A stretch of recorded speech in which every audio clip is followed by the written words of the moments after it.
Hi friends, எல்லோரும் எப்படி இருக்கீங்க? இந்த செடியில் பச்சை முல்லை எவ்வளோ அழகாக பூத்து குலுங்குது பாருங்கள். பார்க்கவே ரொம்பவும் சூப்பராக நல்லா பச்சை பசேர்னு இருக்குது பாருங்கள்.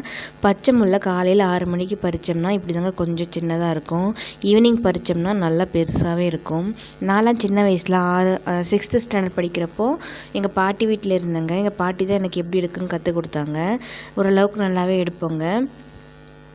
பச்சை முல்லை வந்து நம்ம ஒரு படி 1 கிலோ படி அரிசி எடுப்போம் இல்லைங்களா, அந்த படியில் ஒரு படி எடுத்தோம்னா 2 ரூபா தருவாங்க. அதே குண்டு குண்டாக இருக்கு இல்லைங்களா மல்லிகைப்பூ, அந்த பூ எடுத்தோம்னா ஒரு படிக்கு வந்து 1 ரூபா 50 காசு தருவாங்க. அப்போ சின்ன வயசில் அந்தளவுக்கு தெரியல, விளையாட்டுத்தனமாக எல்லாம் எடுத்துகிட்டு விளையாடிட்டுருப்போம். எடுத்து பழகிட்டேங்க. அப்படியே கொஞ்சம் கொஞ்சமாக பெருசாக நாங்கள் சம்மர் லீவ்லலாம் பக்கத்து காட்டுக்கெலாம் நாங்கள் இந்த மாதிரி பூ பறிக்க விளையாட்டுத்தனமாக ஓடிடுவோம். நாங்கள் குழந்தைங்கள்லாம் நல்லா போட்டி போட்டு நீயா நானா அப்படின்ற மாதிரி எடுப்போம். எடுத்துருவோம். ஓரளவுக்கு ஒரு 5 படி 6 படி இந்த மாதிரி போட்டி போட்டு எடுப்போம். வாரத்துக்கு எப்படியோ 100 200ன்ட்டு அப்போல்லாம் அந்த காசு பெருசு இல்லைங்களா, அந்தளவுக்கு எடுத்துருவோம். அப்போ டைமுக்கு கரெக்டாக ஒரு 9 மணி ஆனால் ஃபஸ்ட்டு பூ அளப்பாங்க. அளந்து முடிச்சுட்டு நமக்கு வந்து டீ காஃபி இந்த மாதிரி ஏதாவது கொடுப்பாங்க. நல்லா ஜாலியாகவும் இருக்கும்.